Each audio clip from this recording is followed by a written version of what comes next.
Oh, Julian, I just want to interrupt this episode of Veterinary Ramblings to say a big thank you to our sponsors, MAI and Thames Medical.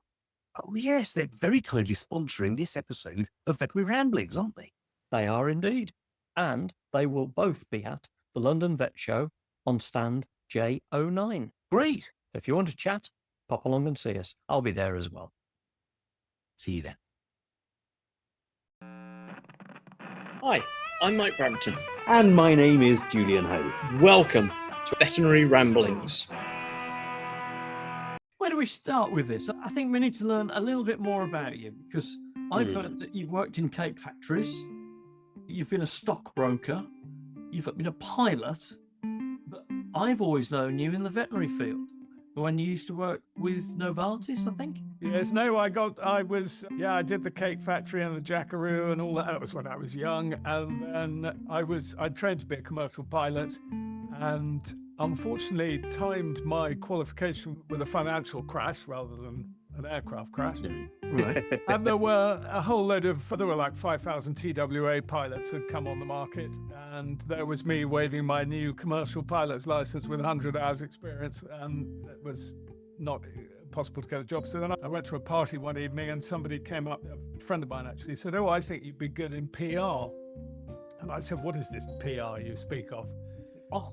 And she said, "Doesn't matter, come and speak to my boss tomorrow." So I went to go meet her boss, who remains the boss that I would, to this day, throw myself off a cliff for. She was absolutely brilliant. But she took one look at me and she said, "Oh my God, you're a pilot? You've got the job. Sit there." That's the telephone. And I found myself immediately working they had Novartis as a client, and they were in charge of program flea control. They'd come up with this idea of Flea Awareness Week. And anyway, the girl who I knew was in charge of all of that. And within about 3 weeks, I already thought, I know what I'm doing here. She got fed up and left. And I was left with the Novartis account, and I got a telephone call the next morning from Novartis HQ to say, "I'm terribly sorry, but your company has got us zero media coverage for the last year. You're going to have to do a competitive pitch." And because my background had been, I'm a public school boy, and you're expected to go into the city or the army or an estate agent or something. Yeah. And I just thought, oh, fleas, I've got to do fleas. This is just fantastic. I've got to be in charge of the flea account. Yes, So won't my friends be amazed? yeah, exactly. And so I went on flying jets and I'm doing fleas. Yeah, exactly. So I went off, and I'd never done a pitch before, and I was just so determined to get the flea account that I spoke to the Royal College and spoke to a whole lot of flea experts around the world and put together this they said it was great pitch. And then I remember going there to go and pitch it, and then I left and I was driving back to London, and Nikki Glenn, who was the marketing person there at the time, rang me up and she said, "Arlo, this is really embarrassing because we told the CEO that you were fired because your company is so shit, but we've had 3 leading West End agencies in and yours is the better pitch. So we've got to go in and explain why we're having you back." And that then led to I was 30, and a sort of 20-year, they remained clients for 20 years, and they gave me their contact lens business and the whole portfolio of animal health products. And I was essentially on the animal health side in charge of trying to find creative ways to get their products in front of both consumers and vets and in the best possible light. Hang on a minute. Hang on. I'm adding 2 and 2 together here, Arlo, and I don't know if I'm making 4 or if that's appropriate, because you're hinting to me that you were in charge of innovative ways to promote Novartis products. And when they got the license for Forticor as a hypertension product, I'd not long brought out the cat Doppler.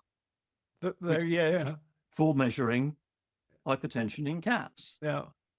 And there was a long-running association between Novartis and their Forticor promotion and the cat Doppler.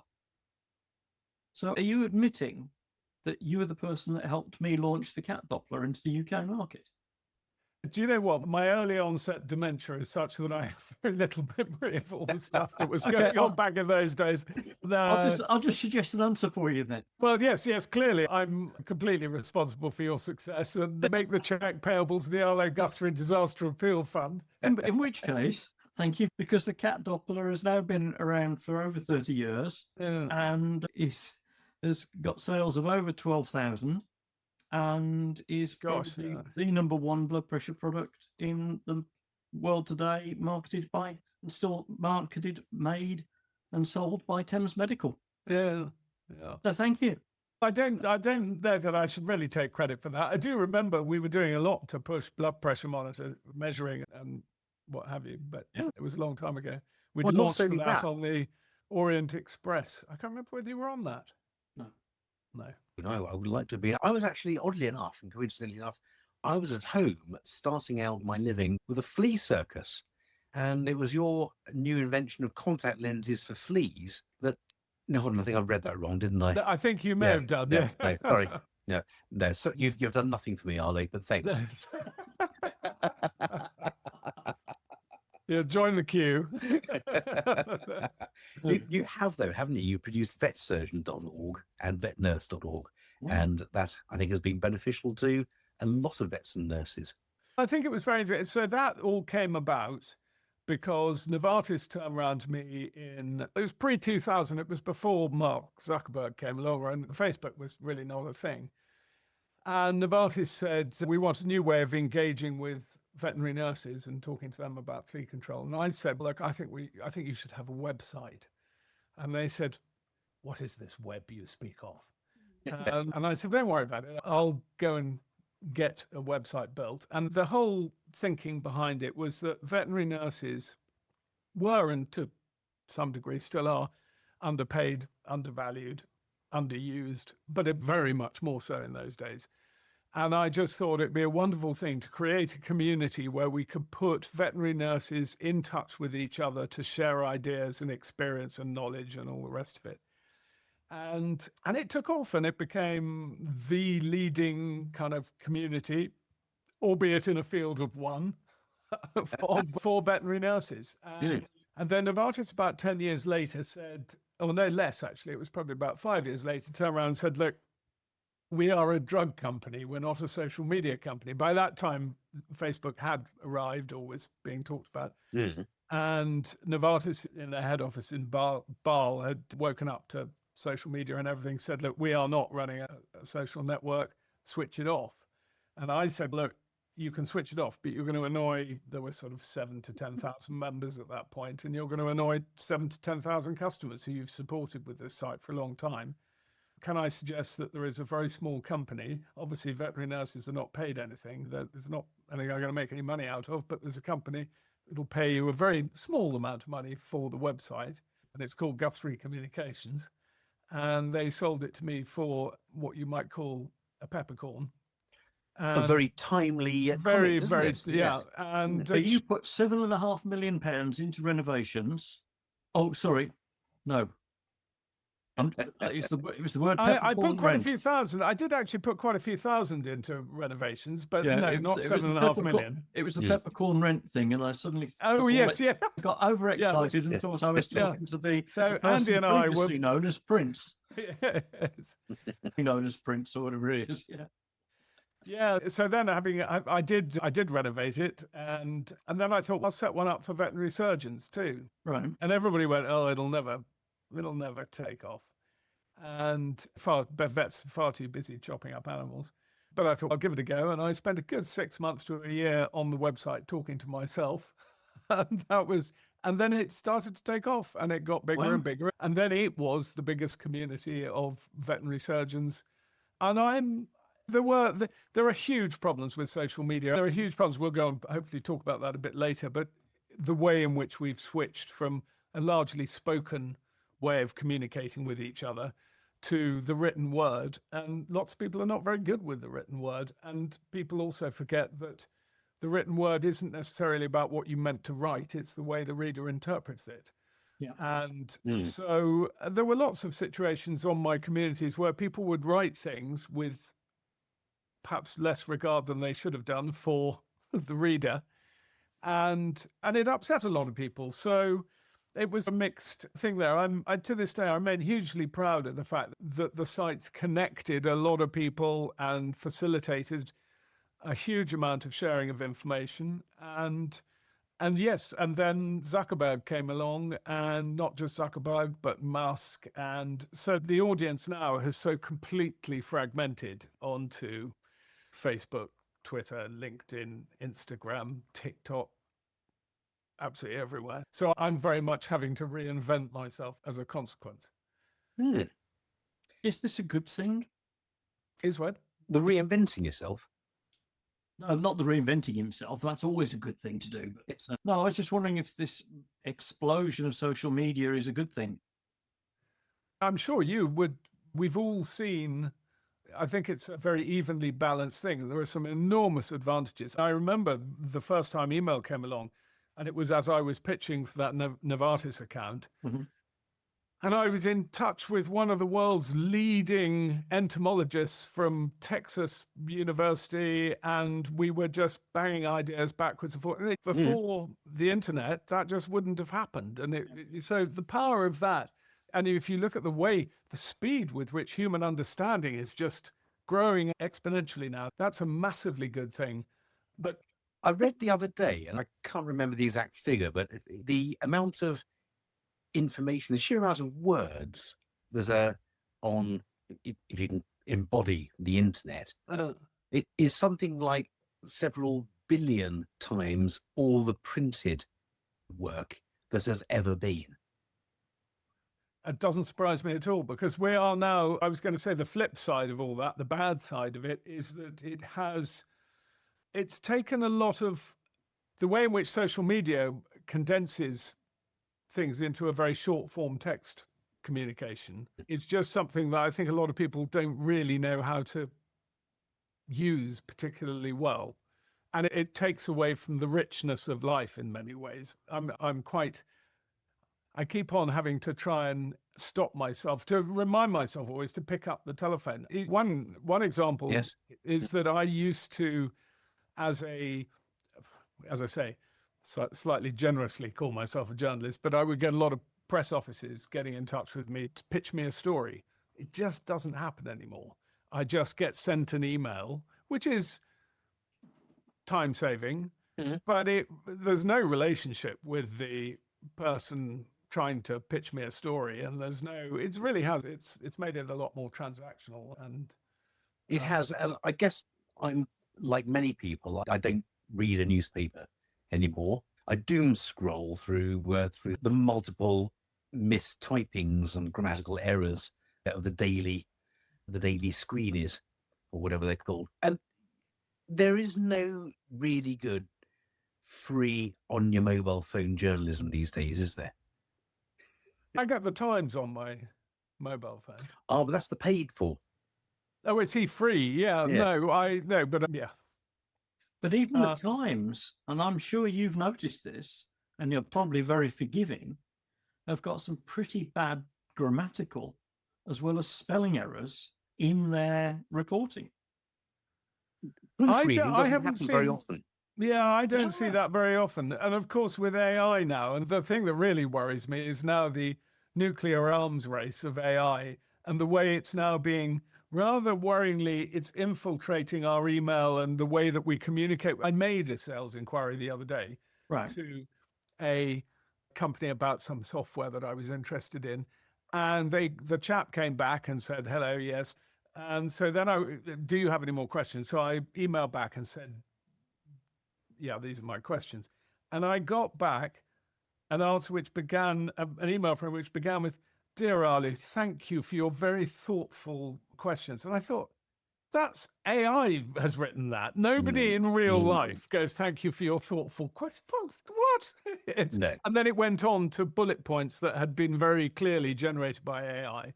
And we're just in so many areas of life. I think it's really sad the way young people's CVs are written by AI, and then the employer's adverts written by AI, and the applications are interpreted by AI. And when is somebody going to realize that actually people have to talk to each other?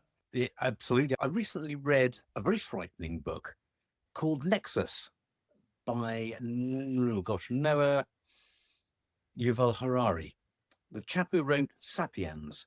Hmm. Ah, yes, I've heard of the book, Waterstones I haven't at the read it. weekend. Yeah. Yes, the world is going to end and end badly. I don't think it'd end well, could it? But anyway, the world's going to end by AI, by the decisions that AI makes. And I think a lot of us are inherently frightened by AI. And so we begin then to lose sight of the fact that actually there's a lot of AI we're using every day. And a lot of AI is really quite beneficial for us. And I'm not talking about because it takes us less time to write a board report, but rather more that AI can help us interpret x-rays. It can help us find treatment modalities. It can help cancer sufferers have their treatment ideally worked out for radiotherapy, for example. So, yeah, there's a huge amount that it can do well for us, but we need to make sure that we control it rather than it controls us. Precisely. And one of the things that I was listening to the other day, which I thought is just so true, I use ChatGPT instead of Google now for most queries. The point that was made by an interviewee on the radio the other day, which I thought is so true. The thing is, ChatGPT is they've personified it. Whether it talks back to you in the written form or whether you get it to speak to you, it's got a personality. And it's got a very confident personality. So that is quite beguiling. And it's frighteningly, the problem is because it's confident, it gives you incorrect facts confidently. It lies brazen faced. It's like an estate agent, isn't it? Let's face it. My brother's one. Don't worry, my brother's one. He listens to this. I was one for a week. There we go. Oh, a week. I was So you're fired. well qualified. You should be mortally offended. So they're called hallucinations, aren't they? What, AI hallucinations? Yeah, when AI makes up crap. I believe it's called hallucinations. All right. Okay. That's interesting. I'll tell you what we could do, Arlo. We could put some of this to a test because I have to say I'm not entirely convinced that Julian is actually sitting next to us and talking to us. And I'm wondering whether he's an AI impersonation of Julian. I've got a question to trick AI. The Turing tests. Yeah. Yeah. Oh, you've come across those, have you? They've been programmed. I've read them, yes. Yes, I thought you might have done. So let's try out a Turing test on Julian. Are you up for this, Arlo? I don't know what a Turing test is, but So the Turing test is the standard proof you need to produce proper AI. So if you can have a conversation with a computer and you can't see the computer, you have a conversation with a computer that someone has told you this may be a computer, it may be a person, and you have to guess. If you cannot tell that it's a computer, it's past the Turing test. okay. After And Alan Turing. Yes. So that would be the definitive representation of HAL from 2001, something like that. So I think we should play on this communication and AI thing for a moment. Julian, Yes, Mike. why don't you ask Arlo a difficult question? Oh, yes, I could do that, couldn't I? Because presumably, with a person could easily ask a question. Although, hold on, actually, no. How do we work that out? Because if I do ask the question successfully, then clearly I could be a robot or a person. But if I'd find it difficult to ask the question, then that must mean that there is some sort of, I suppose, emotion forbidding me from asking that question. Mhm. Mike, you know me. You've met me. I'm not a computer. I'm a person. Mhm. And I think I know the question you want me to ask, and I can't ask that question. I can't. Almighty. Do I have to leave the room? I know. How often have I met you? A couple of times. Couple of times. Yeah. I don't know you well enough to ask you this question. And so it is a question that we tend to ask a lot of our guests to start a conversation, perhaps into the psyche of that person, but it can make them and us particularly me, feel uncomfortable asking the question. And yeah, what it comes down to is, Mike, if you could ask it the question, then that would be good and would prove I'm a person.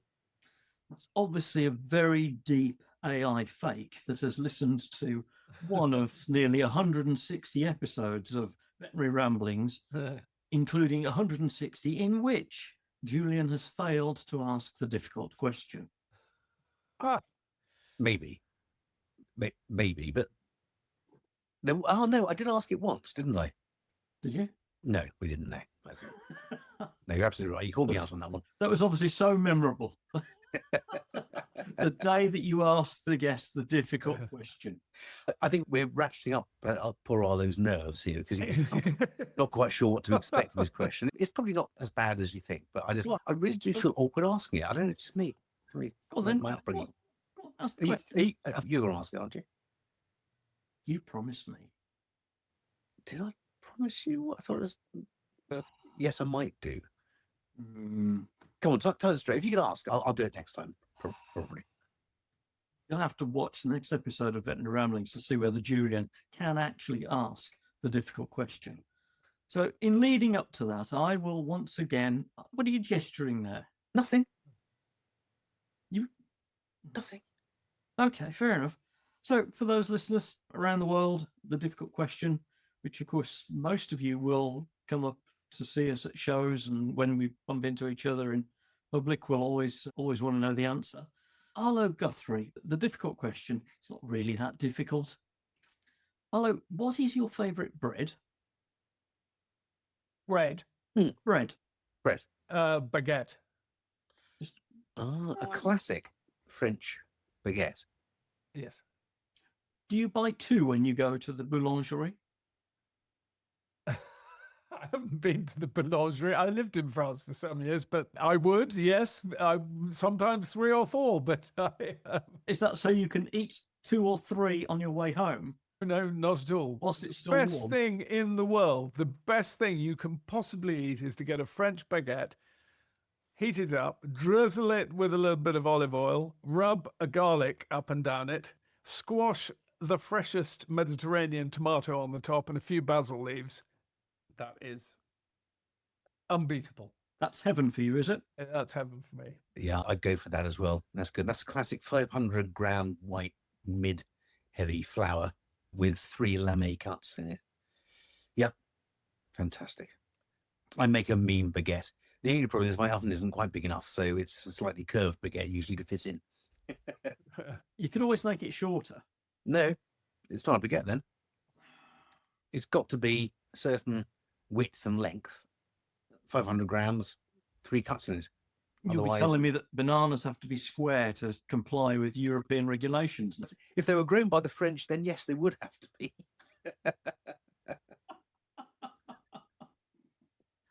I don't know. I'm not so sure about that. I think that's a really good choice, actually, the baguette. Yes. Well, that was a tough question. What? What? Well, I'm glad you agree. You see my problem here, Arlo. Mike throws this on me every time, and I'm not expecting to ask it. And suddenly he asks me to go through the turmoil of asking a relative stranger what his favourite, that thing. Can't do it. Yes, I have a question. And that was a fluffer question, the baguette. It was. This one's where it gets difficult. What a very apt term. Can a baguette be a fluff? Anyway, we'll move on. No, we can't go there. A soft roll, perhaps. Because most of our audience are over 21. We cannot go there. One thing puzzles me. I've no idea, and it's probably my failing in life. I've no idea what a jackaroo is. A jackaroo is a farmhand on a sheep station. Of course it is. And a jillaroo is the female version of the farmhand on the... See, I did my lambing in West Sussex, and old Charlie Granshaw, the farmer, never once referred to me as a jackaroo. Say, old pal, you wouldn't mind getting a lamb out on field number 3, would you? A jackaroo. So it's not in this country necessarily. No, it was Australia. It's in Australia. So you've done remarkably well to lose your accent. You have. It took me a few months afterwards. Yeah, it was an interesting... I was sent out after school to go and do a year in Australia, and I had remarkably bad luck, actually. I was out there for 6 months, bought myself a thundering great motorbike, drove it into the side of a truck, woke up about 2 days later, and a nurse came in. And back in England, my father had gone off fishing. And I woke up 2 days later, the nurse came in and said, "I've got some slightly bad news for you, mate." And I went, "Well, what?" "Freddie Dead's dead." And so my father had a car crash back in England about 2 days after I'd had my motorbike crash. And the one thing that would have made him, I mean, it was exactly where the Lockerbie airliner came down, almost exactly a year before. And my mother was at home and the doorbell rang. I was in Australia, obviously, plaster like this and everything. And the doorbell rang and there was a policeman at the door. And your things are not great if a policeman arrives at your remote house in the countryside. And the policeman said, "Mrs. Guthrie?" And she said, "Yes." "Can I come in?" "Yes." "I think I'm going to..." It was for you. Sorry? She thought it was for you. She thought it was me because I'd been unconscious for 2 days and hadn't been, I was still unconscious. Yeah. And he said, I think you better sit down. And so Mum sat down and he said, "Well, I better introduce myself. I'm PC Stiff." Now, who at Chippenham Police Station thought, "I know the man for this job"? Stiff? You're going to go and tell the Guthries. They normally send two, but presumably PC's Rigger and PC Mortis around that they day. were, yes, they were busy that day. Yes, and there was another funny moment where, because Dad had a great sense of humour, he would have enjoyed that. But I then I got better and was flown home. And my grandfather used to run BOAC before it became British Airways. So when this happened, he died, but my grandmother rang up. It was Lord King at the time and said, "Could you possibly fly my grandson home?" And he said, "Yeah, sure." And they got me a first-class seat all the way back from Australia. Yeah. The cabin crew all knew what had happened to me, so they were being incredibly kind. And as I got on the airplane, I had a sort of arm up in plaster and a leg in plaster, and I was a walking mummy. And they said, "Look, I tell you what, you have got a first-class ticket, but you'd be much more comfortable because we're quite busy in first, and we've got 3 seats in economy, and we'll bring you all the champagne and stuff." And I said, "No, over my dead body, this is the first and last time I'm ever flying first class. Just give me a rag to bite on. I'm going to sit." And then just as we were about to land back at Heathrow at about 8 o'clock in the morning, the stewardess asked if I would like anything. And I thought, oh my God, it's going to be really emotional, and my family are going to be at the airport, and it's going to be awful. So I asked for a large scotch, and she didn't want the other passengers in first to see this 20-year-old knocking back a scotch at 8 o'clock in the morning. So she brought it to me in a teapot. 1 lump or 2, sir? Yeah. Rather wonderful. Fantastic. And, awful news, though. So, sorry to yeah, it must have been. Well, it was many years ago now, but yeah, it was quite a formative part of life. So how long had you been in Australia for at the time? How long? What? Australia, 6 months. Yeah. And had the plan been to stay for longer? Yes. I mean, the plan was to be there for a year, and obviously that. Right. Yeah, I wasn't going to be much use on a sheep station. Hey, sheep, you stop now. Come on. Exactly. Stop. Gosh. We described you as a journalist earlier on. I think that's a remarkable way to turn a very dark story very bright. I got a black sense of humor. I'm a product of my dad, and yes, Wow. many of us are. yeah. So Arlo, you know that obviously Veterinary Ramblings isn't here just to entertain the masses, but it's to educate the masses as well, or in many cases, the minorities. Are we getting serious now? Yeah, because there's an educational piece coming up, isn't there, perhaps? If we Okay, can persuade Arlo to do it. Are you familiar with something called 60-second CPD? Yes, and I feel I've got a massive feeling of imposter syndrome here. Good. You join the rest of us for that. Well, just because I'm a bloke who set up some websites and has been on the periphery of the profession for a long time, but have I really got anything I can tell? Anything useful I can impart? I suppose I have made some notes here. I haven't timed myself, so I don't know whether I can do it in 60 seconds. So I'll try and do it as fast as possible. But I just thought, actually, there are two subjects that are really quite important to me. One of which is this book, Veterinary Controversies and Ethical Dilemmas, and the whole state of this profession today and the competition to markets, authority investigation and all the rest of it. And the other, of course, my pet subject is communicating, because whether it's through journalism or running social media websites, it's just what I've done all my life. Right. And so, so I thought, God, I'm not going to be able to do any CPD on blood pressure measurement or anything vaguely useful in that way. Contact lenses. I'm not sure how useful that'll be, but yes, I thought, well, top tips for not just top tips for communicating in the modern day, both on a business level and personally. I just think I've had quite a unique perspective of watching this massive change that we've gone through from being a mainly communicating either by a long form letter where you didn't want to muck it up. You'd think about what you were going to write because you didn't want to go through a bottle of Tipex every time you got it wrong. I expect there will be a lot of listeners who won't even know what Tipex is, but the stuff that you used to wipe out your mistakes with. You think we appeal to the younger generation? Sorry, say again? You think we appeal to the younger generations? We've yet to find any generation we appeal to. Our oeuvre is, as they say, our oeuvre. Indeed. Sorry, I shouldn't have introduced you. So I thought, well, you're up for this, are you? The top tips that I tried, I don't even necessarily follow them myself all the time, but the things that I think are really important to remember when communicating, either personally or in business. Let me cue you in then, if you're up for this. Yeah. Yeah, okay. So can I call it top tips for communicating in the 21st century? Yeah, go on then. Okay, all right. So Arlo Guthrie, 60-second CPD on Veterinary Ramblings, titled Top Tips for Communicating in the 21st Century, starting now. Okay, in the written word, brevity is a luxury that can only be afforded between people who know each other really well. To anyone else, it just sounds rude. If you don't know someone, always start your email with Dear John or whoever. On social media, acknowledge the person you're replying to by addressing them with a quick Hi, Jane, or whatever your name is. Secondly, the written word is missing all those visual clues that you'd normally get from talking to someone face to face. Again, I'd argue you need to compensate for that in the way that you write. And one example of that is to preface any opinion you share online with the words, I think.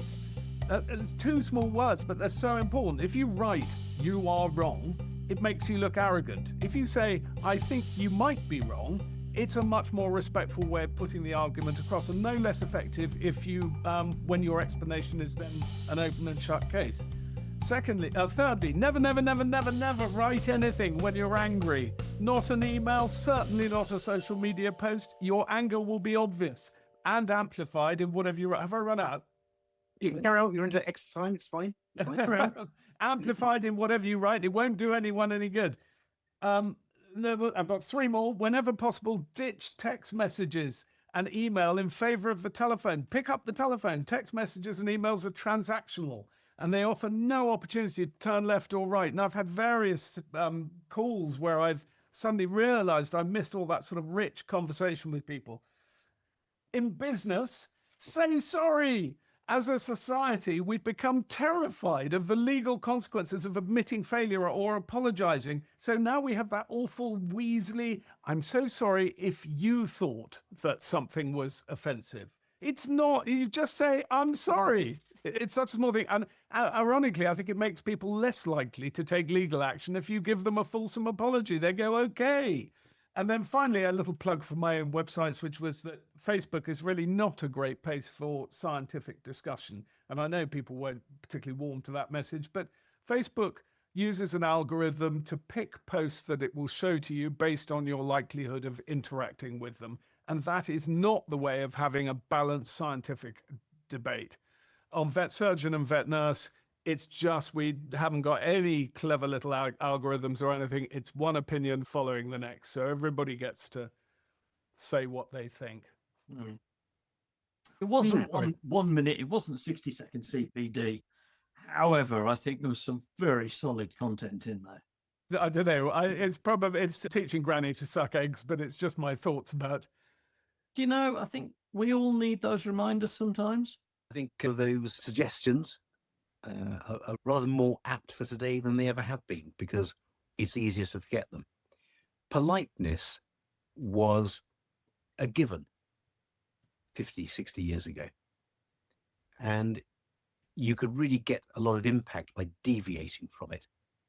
These days, politeness is what we do when we deviate from our regular thing. You're right. And I think it's very sad. It's one of the issues I had to deal with on Vet Surgeon a lot, actually. People, and it's a very difficult thing to moderate for, because when people stray from because people aren't, excuse my French, but people and vets are not usually as obvious as you're a fucking idiot. They use sarcasm, and sarcasm deployed in the written word online is devastating. It really is. You're the person reading somebody putting you down, and you haven't got that opportunity as we have now talking to each other to go, oh no, piss off, you're an idiot, or the smile that goes with it, or anything else like that. You just assume the word. People have a funny way of. People do seem to read things. I've noticed a lot. I've been posting recently, really trying to provoke a wider discussion about the state of the profession today. I feel, again, a slight imposter syndrome, because who cares what some idiot from Mel's thinks You're not a about the real state of vet. the profession today. It's not like I don't work in practice. What right do I have to hold forth with my opinions? But I do think that I'm very sad. The veterinary profession has given me everything. And I think back to when I started, and you would not hear a bad word about a vet. It just didn't happen. Everybody loved James Herriot. And even post James Herriot days, vets were widely respected and loved and all the rest of it. And now the only thing I hear, and I talk to, obviously my friends know what I do, I'm bumping into people whenever I talk to people, you just don't hear that anymore. And it's the most misunderstood profession, I think, of almost any that I can think of. And I sit there spending my entire life defending the fact that, and it's all about money. It's all about the fact that the costs have spiraled so out of control in many cases that it has completely demolished trust, and it has made consumers question why vets are suggesting, they think, oh, they're just in it for the money. They're just trying to squeeze some more money out. And if it's not the vet in front of me, it's because they work for a big greedy corporate, which is all, it's frankly bollocks, but but unfortunately, I think the profession needs to have a very hard think about the fact that it is over-servicing the target market. Yes, I think you're right. And again, quite timely, we're in the middle of the CMA remedies part of the process at the moment. And I think we do have to ask what they're going to be doing to improve trust in the profession. I don't think they can't do anything. Transparency will help. But do you know, I've talked to so many people about that, and they say, I already walk into the practice and it says, oh, it's a Linnaeus practice or it's a CVS. I'm not talking about that low level of transparency. That's easy. That's a poster in every window and that's done. Yeah. What I'm talking about is the transparency of where the money goes. Clients are worried about money, but more than worried about money, they're worried about the fairness of that money. You don't mind spending money if you think, well, this is needed, this is necessary, it's being used for the right things at the right level. You care about money when you think they shouldn't get it. It's not fair, it's not right. They don't deserve it. And sorry. Yeah, and so I don't know how we get to that with the veterinary profession. Whether it is a case of saying, everything's too expensive, let's drop it by 40%, 30%, whatever, or whether there's a re-education part. I'll be honest, when I had my own practice, the fees that are now charged by that practice were 40% lower, and I slept well at night. Sent my girls to a very good school, and we never wanted for money. My staff did well out of it too. And so it's difficult for me then to understand how raising the prices that much has been necessary. And so if it's difficult for me to understand, it's difficult for owners. Well, I would like to throw something at you to see whether because I have my theories and I'm perfectly willing to be told I'm wrong. But I think we'd say we think you're wrong. Yeah. Sorry? We'd say we think you're wrong. We wouldn't say, yes, if you don't mind. So, in fact, I've just got back from having precisely this conversation with a friend of mine who told me a story. It came up. I said I was having a chat with you guys, and they said, "Oh, yes, I just got back from the vet," and then told me this story, which I thought and it's also been on a post I shared on LinkedIn the other day. I think that broadly speaking, the vets have generally been not badly paid, but not desperately underpaid. Vet nurses have been paid 5/10 of bugger all and deserve more if they're going to remain in the job, and they're being asked to do more and they take on much more responsibility. They need to be paid more. I don't ever hear people go, "Oh, do you know, I went for a consultation and it cost 50 quid. They don't, because you call the plumber out, it's 200 quid, and that's before they've taken a washer off the bloody radiator. Where the problem happens, and it's where it gets into the media and causes so much damage, is when vets, who we know are motivated by the desire to do the best, by this belief that we have to offer clients everything. Fitzpatrick referrals can in fact give a full spinal transplant. They've got to know that's an opportunity. They can do that. I was talking to an owner this afternoon, and she said, "Yeah, we've got this middle-aged to getting into old age Labrador. It's lame, limping, and the vet, we've got, thankfully, a pragmatic vet." And he said, "You could take the view, this is what we could do, of course, is send it off for scans. It's going to be 2,000 quid a leg to scan all the joints. And then if we have to operate it, I know it was $2,000 for all the scans. Sorry, it wasn't for each leg. And then if we then find something in there, it's going to be $2,000 a leg to fix it." And thankfully, that vet then turned around and said, "But, really, is it going to tell us anything? The common things happen commonly. This dog has most likely got osteoarthritis, and you could just give it some Metacam." And the problem is, I think that too often people are being offered the scans, the hugely invasive surgery. I'm making a film this week. I'm coming back to this book. I think this is I haven't finished reading it yet. I think it's the most important book for the That's Polly Taylor's book, isn't it? Polly Taylor's book. Yeah. It is, I think, the most important book for the profession, certainly in as long as in 25 years that I've been working in it. It raises so many important points, and I'm making films with the authors where we try and condense each of the points that are raised in each of the chapters into short debating pieces, which we can all discuss on social media and elsewhere. Don't steal our thunder. Sorry? Don't steal our thunder. No, I'm not. No, I'm not. I am filming one of the authors in a couple of days' time, and we're looking at the issue of animal sentience.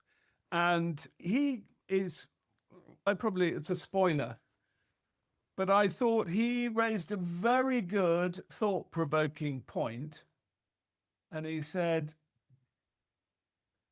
3 parties are involved in any decision as to how or indeed whether to treat a sick animal.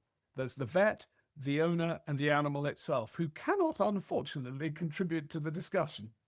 More and more owners paying higher insurance premiums are eager to do anything for their beloved pets, and vets can offer more and more complex and expensive treatments.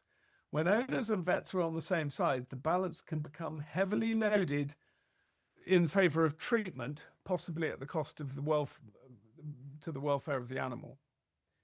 Do you know, I completely agree, and that's such an important point. My comment about pricing was taken as a fascio argument about pricing, qua pricing. When you take contextualized care into consideration, that's a whole different discussion for another night, but it's a really important one. We could go into the reasons why a lot of vets, particularly poorly mentored new grads, are offering, I don't want to call it a gold standard service, but they're offering a top level, no frills spared service. Not necessarily because they think it's the right thing for the pet, but they think it's wrong if they don't do it because it's there. Yeah, but they think they have to offer They it. think they have. They think they have to do it. They don't think they have to offer it. They think they have to do it. I think the other thing that's changed dramatically in my lifetime, the two things that have changed dramatically in my lifetime, one of which is society's relationship with risk. And with COVID brought it home to me just how personal a relationship with risk that we each have. During COVID, you wouldn't see me out of the building, whereas my wife was off getting her hair done. And likewise, if I see two children on a trampoline at the same time, I have to be taken away and sedated. But then I happily got into a bull ring with a bull, and we each have our own. And the problem we have as a society become so much more risk averse.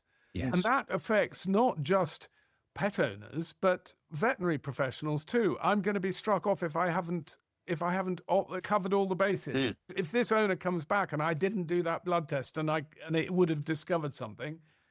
Yes. I think then the other aspect of it, which again is covered in this book, but is anthropomorphism. It makes me absolutely tear my hair out when I get a press release, which I get many. Baby.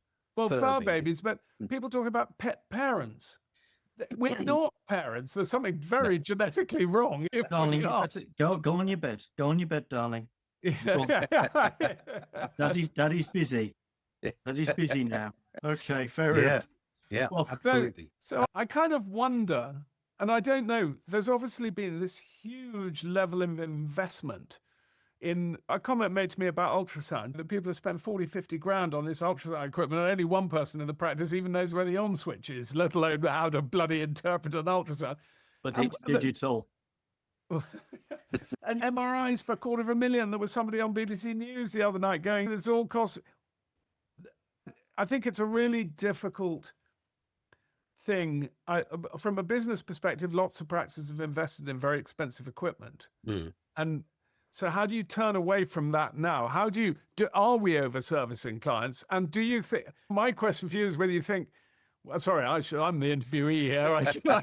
I'm not allowed to ask you questions, Yes, but you are. I'm fascinated to know what you think, because I think should the profession, is a solution, is to be, the thing that people are complaining about are the extremely expensive diagnostics and extreme surgery. And if society were to become a little bit more pragmatic and we were to focus on paying vets to do a lower level of care but very well, and nurses, paying them to give the highest standards of nursing care for the client's animal, but let's ditch we don't need this many MRIs and linear accelerators and all that kind of thing. Okay, so Arlo, you said you were going to ask us a question.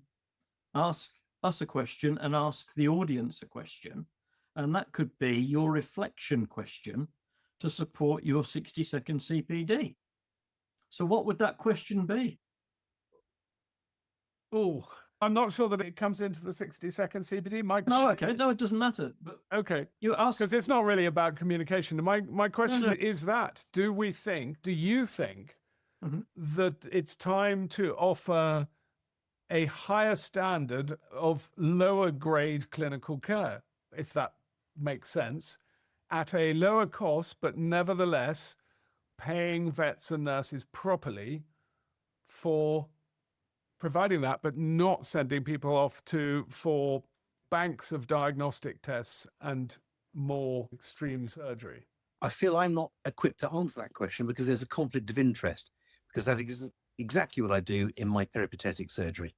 I offer the lower cost option to people rather than referral surgery. So if someone, for example, didn't have the money for an MRI scan and hemilaminectomy at a referral surgeon, then we can do myelography and come out in the practice, and dare I say, similar results.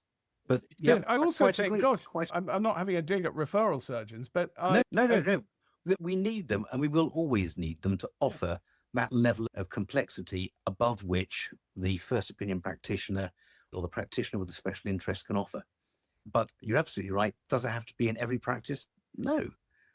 There is a standard of care which is acceptable, and the standard of care which takes into account that triad, as you said, the owner, the vet, and the pet. What's right for all of those? And that's contextualized care. And I think we're not very good at it in this country.